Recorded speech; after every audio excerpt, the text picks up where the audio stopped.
남성들이 그러는데 남성들은 본인들이 아내를 힘들게 하는 걸 잘 몰라요.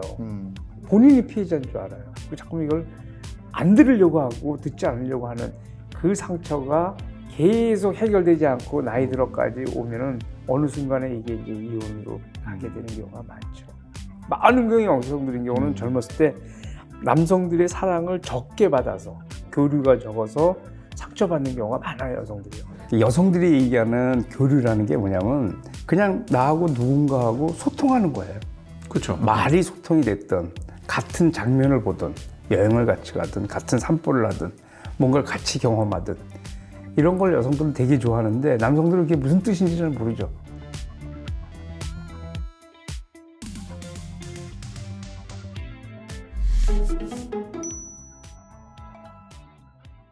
네, 정신과 전문의 김병후 원장과 중년 부부에 대한 얘기 나누고 있습니다. 그 이혼 이유가 여러 가지가 있는데 주로 이혼 이유 중 가장 많은 이유가 성격 차이라고 그래요. 그러니까 그 성격 차이 안에 여러 가지 이유가 존재한다 이런 얘기를 들었는데 부부가 이렇게 백발 이렇게 성성한 부부가 그 저녁 무렵에 손잡고 이렇게 산책하는 모습 보면 참 좋거든요. 최고죠. 그렇게 살려면 어떻게 해야 되는 거예요? 그렇게 살려면 상대를 존중하고 내 마음 잘 표현하고 네. 이러면 돼요. 아까 이제 이혼 이유를 성격 차이라고 얘기했는데요. 네. 그건 정확하게 얘기하면 성격 차이가 아니고 성격 차이를 극복하지 못한 거예요. 성격 차이는 있어야만 돼요. 차이는 있다. 성격 차이가 없으면 사랑을 못 느껴요. 네. 남자 여자는 제일 다른 존재잖아요. 네. 완전히 다르거든요. 그 남자 여자 다르기 때문에 좋은 거지 같으면 재밌겠어요? 네. 난 나랑 똑같은 성격이 있는 여성하고 살 재미가 없을 것 같은데 성격이 달라야 좋은 건데 네. 다르면은 갈등도 많지만 재미도 있고 자손이 유능한 자손이 나올 가능성이 있고요. 비슷하면은 처음엔 충돌이 없는 듯하지만 재미가 없어요. 그리고 자식들도 세상에 적응하는 능력을 많이 습득하지 못해요. 성격 차이가 많은 거는 이거는 이혼의 조건이 아니에요.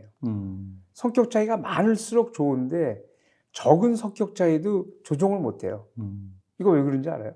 고집이 세서 그런가? 자기만 옳다고 생각해요, 네, 인간들은요. 예.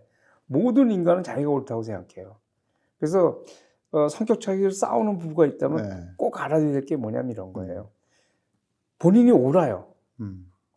근데 본인이 옳은 것만큼 부인도 옳아요. 늘 이제 성격 차이라는 거는 나는 옳고 네가 틀렸다거든요. 이게 아니라 나도 옳고 아내도 옳다. 단 우리는 다르다. 이 다른 거를 어떻게 조종하느냐가 이게 사실 행복이거든요. 네. 그래서 성격 차이는 절대 이혼의 문제가 아니라 성격 차이를 조종하지 못하는 거. 다시 얘기하면 성숙하지 못해서 오는 것이다. 이렇게 그러니까 생각하면 성격 돼요. 차이 때문에 이혼하는 게 아니고 성격 차이를 극복하지 못하기 때문에 이혼하는 그럼요. 것이다. 예. 뒤에 한 말이 더 붙어야 되는 거군요. 네. 그럼 중년 이후에 이혼하는 분들 중에 어떤 이유, 그러니까 대부분이 이거군요. 그러니까 성격 차이를 극복하지 못하는 거. 이게 맞는 거군요. 성격 차이를 극복하지 네. 못하는 거 또는 상대의 아픔에 무심한 거. 그래서 이제 특히 이제 이 아픔을 결혼 과정에서는 사실은 남성보다 여성들이 아픔을 많이 겪어요. 그리고 뭐 어쨌든 뭐 여성들이 시집을 온다 뭐 이렇게 얘기를 하잖아요. 그러니까 어쨌든 간에 아직 아무리 남녀 평등이 됐더라도 결혼하게 되면은 시댁에 여성이 혼자 뛰어드는 양상이 된단 말이에요. 그럼 힘들 수밖에 없거든요. 그리고 이제 결혼해서 초기에 임신하고 출산하고 이럴 때 여성들이 되게 힘든데 이때 남성들이 그렇게 여성들을 이해할 능력이 잘 안 돼요. 상처를 많이 주죠. 그러면 남성들이 난 잘 모르지만 상처를 줬을 것이다 라고 생각해야 되는데 남성들은 어떻게 생각하냐면 본인이 자기 좋은 사람인 줄 알아요. 그래서 아내가 아프다라는 거가 자기가 나쁜 사람이기 때문에 아프다라는 걸 듣고 자꾸 이걸 안 들으려고 하고 듣지 않으려고 하는 그 상처가 계속 해결되지 않고 나이 들어까지 오면은 어느 순간에 이게 이제 이혼으로 가게 되는 경우가 많죠. 또 하나가 그 이혼하고 이러는데 크게 작용하는 게 외도거든요. 외도 네, 맞죠. 네, 상대방의 외도. 네. 이런 경우는 극복이 됩니까? 외도가 여러 형태의 외도가 있어요. 이런 형태, 그러니까 바람둥이들의 외도에는 이거는 뭐 살 수 없죠. 예, 그러니까 이건 뭐냐면은 외도, 충동적인 외도를 하고 문제 있는 외도를 하는 사람, 습관적인 외도를 하는 사람들은 이런 남자하고는 살 수 없죠. 근데 외도가 그럴 마음 없지만 무의식적으로 배우자와 관계를 해결하지 못하는 사람들이 외도로 가는 경우가 많이 있어요. 이게 이제 절망적인 출구로서의 외도라고 얘기를 하는데, 학문적으로 얘기할 때. 그러니까 아내와 관계에서 자기가 어떻게 문제를 풀지 못해서 자기가 상처받고 그걸 자기가 외도로 하는 거예요. 그러니까 이렇게 생각하면 되는데, 남자들하고 여성들하고 사랑의 차이가 나는 거가 한 10배쯤 차이 난다고 생각하면 돼요. 그러니까 사랑의 정체는 섹스가 아니라 아까 얘기한 뇌와 뇌의 교류예요. 사랑은. 그러니까 우리 남성들은 이래도 돼요. 그냥 아침에 출근할 때 아내 얼굴 보고, 저녁 때 들어와서 아내 보고, 아내가 밥 해준 거 가끔 먹고, 가끔 섹스하고. 그래도 사는데 지장 없어요. 근데 여성들은 남편하고 소통이 되지 않으면은 몇 달을 굶긴 것과 똑같아요. 그러면 물 안 준 식물같이럼 여자들은 시들어져요. 그 상태의 여성들인 경우에 만약에 그런 일이 벌어졌다고 그걸 어떻게 돌을 던질 수 있겠냐는 거예요. 그렇다고 해서 그럴 때 외도를 하는 게 정당하다는 것이 아니라, 그래서 남성들이 여성들의 사랑의 어떤 필요성, 이거를 자기 기준으로 보면 안 돼요. 여성들인 경우는 그 교류가, 그래서 아까 제가 뇌와 뇌라고 얘기한 거는 언어가 됐든 뭐가 됐든 이게 교류가 있지 않으면 여성들인 경우는 정말 살기 힘들다. 이럴 때 여성들이 그런 마음이 생기는 거에 대한 걸 생각해 봐야 될 거고, 남성들도 외도를 하거든요. 근데 남성들도 이런 경우가 꽤 있어요. 근데 이걸 어떻게 설명해야 되느냐, 이거는 이 사람이 이렇기 때문에 정당하다 이게 아니라 사실 자기도 잘 몰라요. 잘 풀지 못하고. 그리고 본인이 이런 문제를 풀 능력이 없어가지고 관계가 안 좋은 거를 상대가 문제 있다고 생각하고 상대를 공격하고, 그러면 아내도 이제 충돌되고 하면서 아내하고 이제 멀어지게 되거든요. 그러면 이제 어느 날 말하자면 외도를 하는 거예요. 말하자면 반항적인 외도. 예. 이런 경우에 만약에 남편이 이 부분에 대한 거를 본인이 쭉 전반적인 과정에 대한 거를 알고, 아, 이게 아내하고 관계에서 문제가 돼가지고 내가 이런 일을 했고 다시는 이런 일을 안 하고 아내하고 그 부분에 대한 문제를 풀어나가겠다 하는 거는 외도를 해도 다시 원래대로 돌아갈 수 있고, 남편이 그렇지 않고 계속 외도를 한다든지 이해가 없다든지 하면 그거는 뭐 이혼으로 갈 수밖에 없죠. 그 상담하실 때 보면 그 외도의 깊이, 그러니까 우리가 흔히 그런 얘기 하잖아요. 남편의 외도는 바람인데 아내의 외도는 바람 이상이다. 일반적인 여성들인 경우에 외도를 한다 그러면은 이때는 이 여성들인 경우는 남편하고의 사랑은 끝난 거예요. 끝나고, 여성들은 기본적으로 일부 일체적인 마인드가 있어가지고, 그러면은 남편은 자기 남자가 아니고 바람 피는 사람이 자기 남자예요. 어쩔 수 없이 상황 때문에 살고 있는 것이지. 그럼 못 돌아오겠네. 여성들은 그래서 바람이 나면 못 돌아요. 이 여성적인 뇌를 갖고 있는 여성들은. 남성적인 뇌를 갖고 있는 여성들인 경우는 남자가 비슷하니까 괜찮아요. 그건 호기심이 발동하고 그러니까 여성적인 뇌를 갖고 있는 사람은 이미 자기 남편하고는 끝난 거예요. 남편하고 너무 상처받든지 이럴 때 있는 이 경우는 되돌릴 수 없어요. 그러니까 외도를 해도 된다라는 얘기가 아니라, 외도가 있어도 상담자들인 경우는 그 외도를 분석해가지고 본인들은 잘 몰라요. 제가 어떤 외도를 했는지. 그래서 보죠. 그러니까 이 아까 얘기하는 그 배우자와 관계에서 복수하듯이 하는 외도는 사실 이런 외도인 경우는 보호자하고 이혼을 안 해요. 그냥 보호자가 있어야만 돼요. 이혼 안 하려고 해요. 그리고 이혼한 상대를 또 뭐 그렇게 사랑하는 것도 아니야. 그 복수심인가? 자기는 나를 힘들게 했으니까. 네, 자기는 복수심이에요. 근데 이 복수심하다 실제로 부인한테 이혼당할 수 있단 말이에요. 복수심으로 외도하는 사람이 절대로 이혼 안 한다고 해요.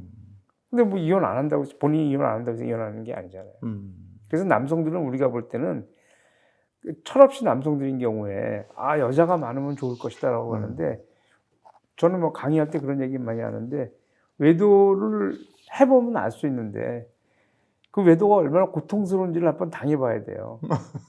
근데 이제 다 보면 호기심에 외도를 하는 경우도 있지만 집에서의 환경이 너무 못 견디겠어서 즉흥적으로 충동적으로 복수심에서 외도를 하는 경우도 있는 것 같아요. 그게 조금 아까 얘기하는 그거에 그러니까 본인은 사실 배우자가 잘못됐든 자기가 잘못됐든 하여간 해결하지 못한 그 잘못이 있는데 이걸 배우자의 잘못으로 탓하면서 외도하는 경우가 많은데 이게 아까 얘기한 영어로 얘기하는 영어를 해석하면 절망적인 출구로서의 외도라는 거예요. 그러니까 이건 뭐냐면 부부 문제, 부부 갈등을 해결하지 못하고 상처받은 사람들이 하는 외도죠. 예. 그래서 그 직전 단계가 외로움이나 상실감 그런 게 극복이 안 되면 거기서 밖으로 이게 표출이 되는 경우가 같은데 많죠. 그럼 외로움이나 아니면 상실감 또는 열등감 집에서 느끼는 이런 걸 극복할 수 있는 가장 좋은 방법. 아니요, 원인을 규정해야죠. 그 그러니까 원인이 어디 있느냐? 예, 원인은 어디 있느냐? 이래 우리는요, 특히 남성들이 그러는데 남성들은 본인들이 아내를 힘들게 하는 걸 잘 몰라요. 그 여성들인 경우는 남편이 본인을 힘들게 하면 남편을 멀리 하거든요. 그럼 남편은 본인이 피해자인 줄 알아요. 근데 보통은 그러니까 여성들이 아까도 얘기했지만 사랑의 관계, 결혼 생활에서 남성들은 상처를 적게 받아요. 사랑의 요구량이 적으니까. 조금만 사랑해도 되니까 남성들은 조금만 해도 되니까 상처를 주는데 여성들은 굉장히 많은 사랑을 필요로 하니까 많은 경우에 여성들인 경우는 젊었을 때 남성들의 사랑을 적게 받아서 관심을 적게 받아서 교류가 적어서 상처받는 경우가 많아요, 여성들이요. 그래서 이런 거예요. 남성들이 외로운 건 딴 거 아니에요. 아내가 나를 싫어하기 때문에 외로운 거거든요. 아내가 나를 좋아하게끔 할 수 있으려면은 첫 번째, 혹시 아내가 나 때문에 나는 의도하지 않았는데 상처를 준 것이 있는가, 받은 것이 있는가를 찾아보는 것이 먼저 해야 될 일이에요. 그걸 참 찾는 게 어려울 것 같아서. 아니, 어렵죠. 근데 어떻게, 어려운 거는 이렇게 하면 돼요. 물어보면 돼요. 아, 물어봐. 예, 알 수 없어요. 남자들이. 회피하지 말고 물어봐라. 예, 근데 남자들이 물어보면서 이런 거예요. 혹시 자기한테 진짜 불만이 있거나 비난하는 것 같으면 그거 상처받을까봐 안 물어본단 말이에요. 저는요, 세상의 모든 남자는 아내한테 상처 안 줄 수가 없어요. 잘 모르는데 어떻게 상처를 안 줘요? 근데 물어보지도 않아. 안 물어보고 피하죠. 남자들은. 회피해버려. 남자들도 갈등 되게 싫어하거든요. 네. 용기를 내서 물어봐야 되겠네. 그 당사자한테. 네. 물어봐야 돼요. 그러니까 이게 이제 인간의 제일 큰 문제는 우리 남자들이 더 그렇고 여성도 마찬가지긴 한데 자꾸만 자기의 잘못이 없을 거라고 생각을 해요. 자기 잘못이 없을 수가 없어요. 이런 거예요. 그러니까 아내와 관계에서 내가 잘못이 없는 게 아니라 내가 아내를 아프게 할 마음은 없었어요. 어떤 남자도 자기 아내를 마음 아프게 하기 위해서 일부러 하는 사람은 없어요. 자기는 아내를 사랑하는데 몰라서 아프게 하거든요. 툭 던지지. 네, 몰라서 아프게 하는 거예요. 그러면 그 아프게 할 수 있다라는 거가 있을 수 있다고 생각해야 되는데 자꾸만 있으면 본인이 무슨 비난받거나 나쁜 사람이 되는 것 같아가지고 이걸 알려고 하지 않고 피한단 말이에요. 그럼 문제 해결이 안 돼요.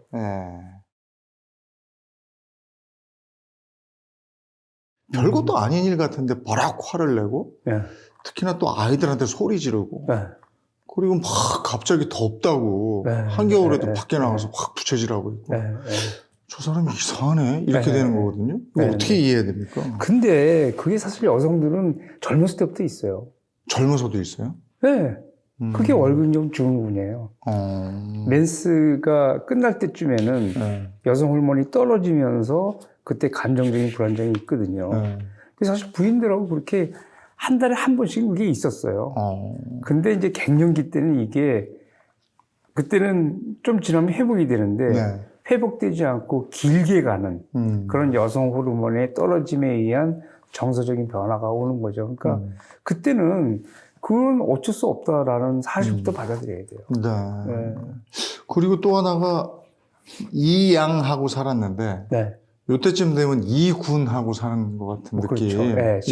이건 어떻게 극복해야 돼요? 여성 호르몬이 떨어지니까 이제 남성화 되는 거거든요. 극복이 아니라 그거는 정리해 가야죠. 남자가 적응해야 되나? 그렇죠. 남자들도 마찬가지예요. 남자들이 여성화돼요. 맞아요. 드라마 보고 울고 안 그러던 사람이. 예. 그 다음에 뭐, 아내 쫓아다니고. 맞아요. 밖에 나가는 것도 집에 있는 거 좋아하고. 친구 만나는 거 별로 안 하고 해서 사실은 차이는 있지만은 남성이나 여성이 다 변해 가는 거니까 나이 들어가서 변해가면서 변해가는 모습을 자기를 사랑하듯 아내의 변화도 사랑해주면 되거든요. 인정해줘야 되네요. 그러니까 이거예요. 여성 갱년기가 오는 거가 남성들이 나이가 들어가지고 힘이 떨어지는 거하고 같게 봐야 돼요. 여성들이 만약 남편이 힘이 떨어지고 옛날보다 좀 욕심이 용감한 게 없어지고 좀 위축되고 이런 거 같고, 당신 이렇게 형편없어. 이러면 안 되잖아요. 그러니까 그걸 서로가 이해하고, 근데 이게 그러면서 이게 단점만 있는 게 아니에요. 아내가 옛날보다 훨씬 씩씩해지고 독립적이 돼서 더 나아질 수도 있어요. 근데 이런 경우에 갱년기 아내하고 싸우지 않고 잘 좀 대처를 하려면 그냥 무조건 이해하기도 좀 그렇지 않아요? 우선 이해의 마음을 갖고요. 갖고 그다음에 어느 정도는 그 우울증이 있다는 사실 자체를 받아들여야 돼요. 그래서 아내에 대한 기대 자체가 좀 낮아져야 되죠. 그러니까 여성 호르몬이 떨어지게 되면은 동시에 그 우울을 관장하는 호르몬도 떨어져요. 그래서 그때는 오늘 우울은 어떻게 할 수가 없거든요. 나이 듦하고 똑같다. 그래서 그때는 차라리 아내에 대한 이해가 그냥 아내를 이해한다는 게 아니라 이거는 그냥 받아들여야 되는 그런 상황이구나. 그래서 만약 아내가 그때 남편이 이해해주면은 그 이해받는 것에 따라서 정도는 줄어들 수 있기 때문에. 그러면 그때는 좀 가만히 내버려 두는 게 좋을까요? 아니면 직접적으로 개입하는 게 좋을까요? 개입보다는 아내가 원하는 게 제일 좋죠. 아내가 원하는데, 이제 그 여러 가지 형태로 나타날 수 있어요. 정서적인 어떤 그 불안정도 있고, 그 다음에 여성 호르몬이 떨어지면서 사실 남편을 좀 멀리 할 수도 있고요. 사이가 안 좋으면. 또 어떤 경우는 또 남편을 굉장히 필요로 하기도 하고, 그 상황에 맞게끔 상황을 듣고 거기에 맞게끔 조정하는 것이 필요할 수 있겠죠. 요즘에는 이제 여성의 출산 연령이 뒤로 가잖아요. 그러니까 그러니까 엄마의 갱년기와 아이의 사춘기가 충돌할 때가 있을 것 같아요. 많죠. 이런 경우는 또 어떻게 해야 돼요? 아빠 입장에서 보면. 그건 사실 양쪽의 상황에 대한 이해를 해야 될 텐데, 사춘기는 사실은 자기를 찾아가는 거거든요. 그러니까 자녀들이 사춘기 때가 되면은 그 자기 주장이 세져요. 자기 방향을 얘기하고. 근데 이때 조심해야 될 거는 사춘기 때는 사실 호르몬의 변화에 대한 불안정성보다는 자기를 찾아가려고 하는 건데, 자기를 찾을 때 부모하고 좀 달라야 되거든요. 근데 부모하고 다르게 하는 걸 보면 어떻게 되냐면 미성숙하다고 생각해가지고 그거 자꾸만 제지하고 부모를 따라오게 한단 말이에요. 여기서 충돌이 벌어지는 거예요. 그 사춘기에 자녀가 있다 그러면 혹시 얘가 불안정하니까 무조건 이해하자 이게 아니라 본인 거를 주장하려고 하는데 우리 부모가 잘 몰라서 그 부모인 대처를 잘 못하고 있지 않는가 하면은 그 사춘기의 자녀하고의 관계 아버지나 어머니가 좀 좋아질 수 있고 아내는 좀 다른 거거든요. 이거는 아내 갱년기에서는 이거는 실제 우울이 오고 사춘기 때는 꼭 우울이 오는 건 아니에요. 우울이 오고 힘들어지는 거니까 이때는 기준이 다르죠. 사춘기는 자녀의 다름에 대한 존중이 필요하고 갱년기는 아내의 달라짐에 대한 존중이 필요하고 그럼 그러니까 지금 이제 갱년기는 우울증으로 갈 수 있는 확률이 더 높은 거잖아요. 사춘기. 우울감이 온 거예요. 갱년기는 우울감이. 근데 우울감에서 이게 우울증으로까지 안 가려면 누군가가 옆에서 적극적으로 좀 도와줘야 되는 거 아니에요? 그 남편이죠. 근데 그냥 방치하면 안 되겠네요. 그럼요. 아내가 힘들게 하더라도 그거예요. 그러니까 무조건 화내는 게 아니에요. 참는 게 떨어지니까 거기에 맞춰가지고 하게 되면은 사실 갱년기가 없이 지나갈 수도 있어요. 그런 분들은 어떠냐면 갱년기가 정신적인 증상은 없고 남편하고 잘 맞으면 신체적인 증상만 있어요. 왜 이렇게 더워, 땀 흘리고 이런 신체적인 갱년기 증상이 있고 정신적인 갱년기 증상은 남편하고 마음이 맞으면 안 와요. 그때는.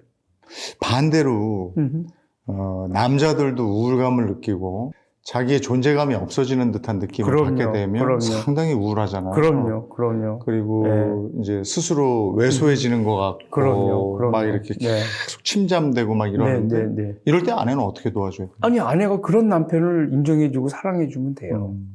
그리고 사실 이제 그러거든요. 이제 남자들이 많은 경우는 남자들은 일이 없으면 본인이 죽은 목숨이라고 생각해요. 네. 근데 사실 부인들한테 남편이 일이 없다고 해서 남편이 소중하지 않은 건 아니거든요. 사실 일은 있을 수도 있고 없을 수도 있고 어느 시기에 우리 다 일을 놓치거든요. 좋은 부분은 남편이 경제적인 능력이 있느냐 없느냐 아무 상관없어요. 그래서 그때 남성들이 이제 부인들인 경우는 이제 이런 부인들, 여보 걱정하지 마. 뭐 그거 당신 그런다고 무슨 난 당신이 그래서 상관없어. 그런 태도를 취하는 여성들인 경우에는 괜찮고, 근데 그런 경우에 부인들이 어떤 경우 그러냐? 남편이 힘들면서도 아내를 이해해 줄 때. 예. 그럴 땐 그래요. 근데 그냥 본인이 힘든 거에서 짜증내고 신경질내고 아내 멀리하게 되면 부인도 협조하지 않죠. 근데 그런 것 같아요. 남자들이 대부분 제 친구들도 보면 얘기할 때 그 아내를 돈으로 만족시켜 주든지 아니면 육체적으로 만족시켜 주든지 둘 중에 하나는 해야 남편으로서 위신이 선다. 둘 다 틀렸어요. 예. 네, 그거는 있으면 좋다는 것이지 그게 제일 중요한 거 아니에요. 여성들이 제일 중요한 거는 돈과 성적인 걸 잘하는 거는 더 잘하면 괜찮은 거지 제일 필수 조건은 아니에요. 네, 필수 조건은 뭐냐면 자기 마음 알아주는 거예요. 네, 자기 마음 알아주고 나하고 같이 뭘 같이 할 수 있고 같이 할 때 즐거움이 있고 불편함이 적고 그런 나를 이해해주는 남자가 좋은 것이지 돈 많은 남자 아니에요. 여성들이 돈 많이 벌어오고 가정을 등한시하는 남자보다는 돈 못 벌더라도 가정을 잘 하는 남성들을 사실 더 좋아해요. 물론 그렇다고 해서 가난한 남자를 좋아한다 이건 아니에요. 하지만 본다 그러면은 가정적인 남자를 더 우선시하지 돈이 더 많음을 우선시하지는 않아요. 한번 정리를 하면서 중년 부부를 위해서 부부 사이 갈등을 줄이는 방안 한 3가지로 요약할 수 있을까요? 3가지 뭐 여러 가지 있죠. 잘 들어주는 거, 상대방을 잘 들어주는 거. 정말 아픔이 내가 잘 이해할 수 못하는 아픔이 있다라는 것도 받아들이는 거. 그 다음에 달라진 아내도 나는 사랑할 것이다 라고 얘기해 주는 거. 그렇게.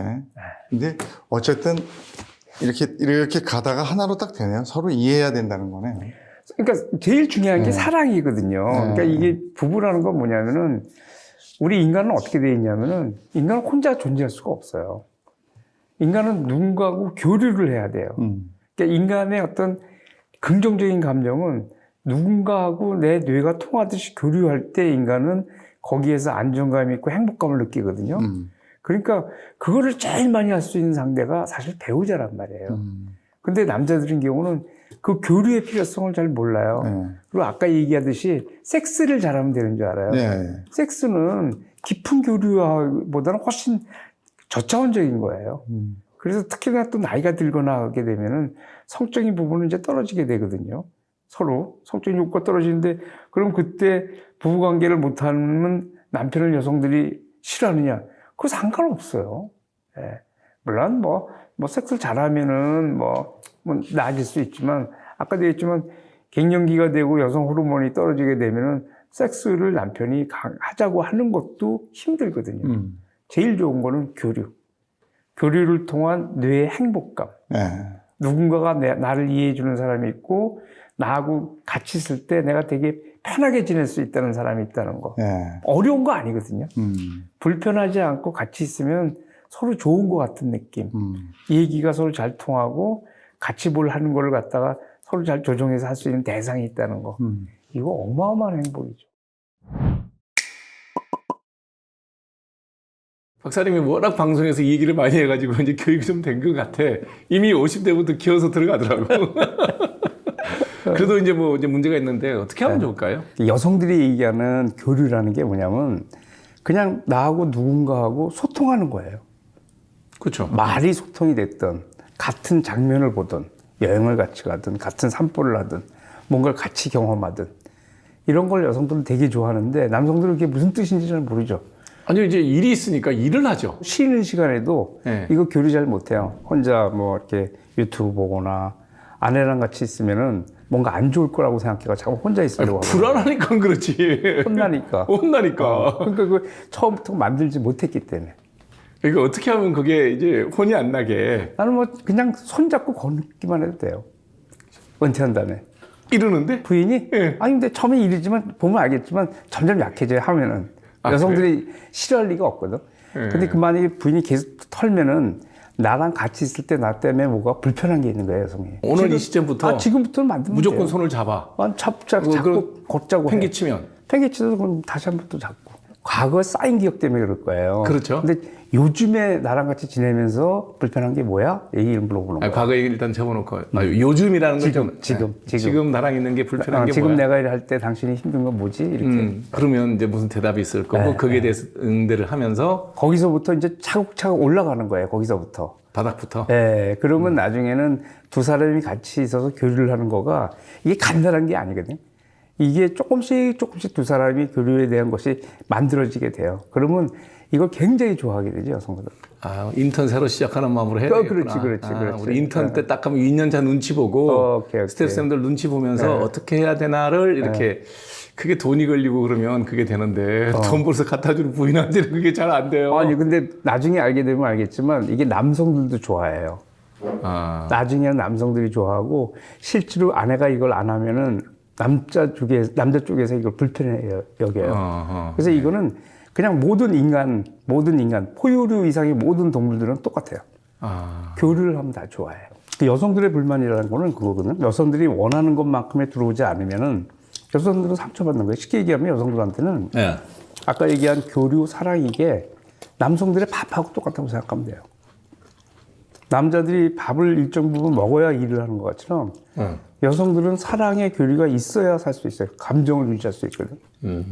남성들은 그 교류에서 필요한 것이 여성의 5 내지 10분 일밖에 안 되니까 아, 원래 구조적으로 그래요? 옥시토신 수치가 남자 여자 이렇게 같이 있으면 항상 충돌되는 거가 여성들은 배고프다. 남자들은 사랑이 너무 많다.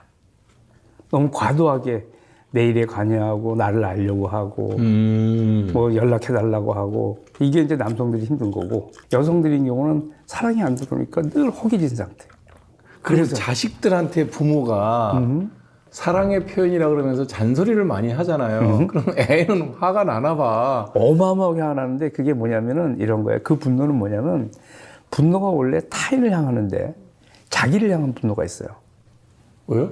자기가 어떤 행동을 잘못했어. 예. 어마어마하게 자책해. 아, 그래요?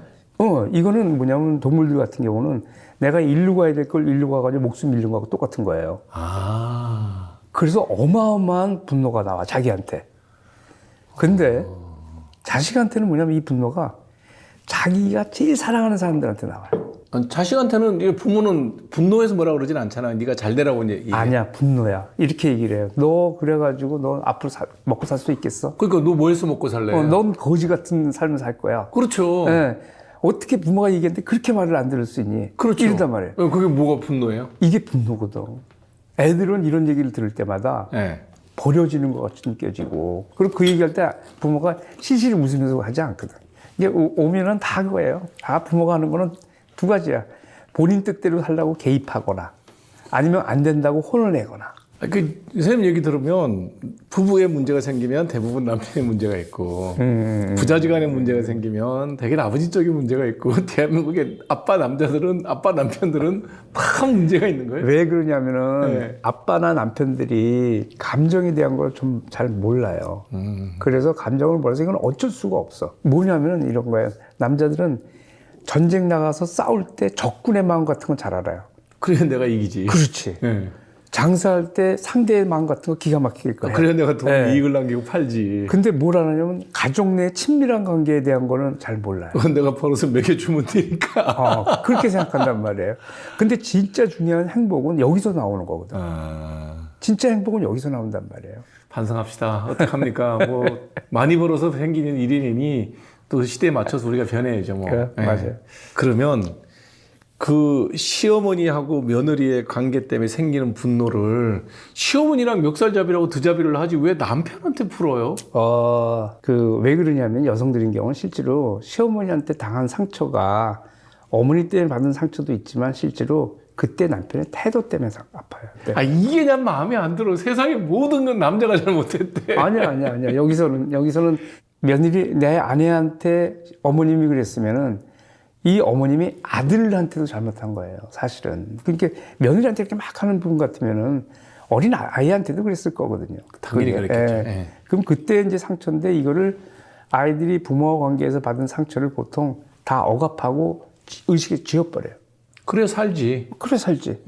그런데 그게 있기 때문에 아내가 어머니한테 뭐라 그러면은 뭐가 나오냐면 어머니한테 자기가 갖고 있는 분노가 사실 죄책감 같이는 살아있거든. 아내가 어머니한테 그런 얘기하는 거가 자기의 죄책감을 자극해. 그러면 남자들이 어떻게 되냐면 부인을 공격해요. 그렇죠, 화가 나요. 그럼 부인은 말도 못하죠.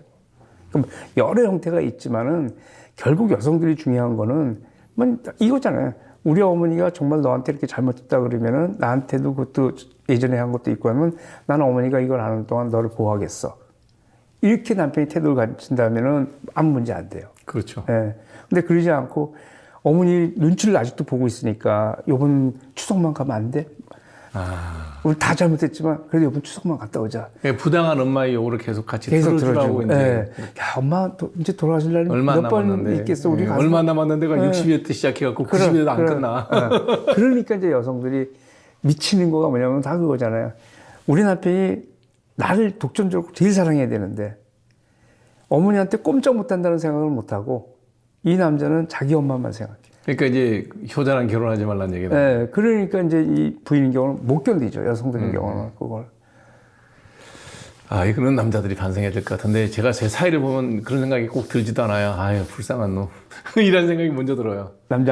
남자가 불쌍하죠. 저는 딸인데 사이가 있으면 딸도 자기 남편한테 최선을 다하고 열심히 하는데 그래도 저 애 둘 버려먹이 살리려고 막 일하고 뛰어다니는 거 보면 안 돼 보여. 나는 근데 여성들이 더 안 돼. 암만 그렇다 하더라도. 그렇구나. 남자들은 별로 불쌍하지 않아. 여성들이 불쌍하지. 우리가 분노를 느꼈을 때 저는 제 개인적인 느낌은 그래요. 표현하지 않는 게 제일 좋다.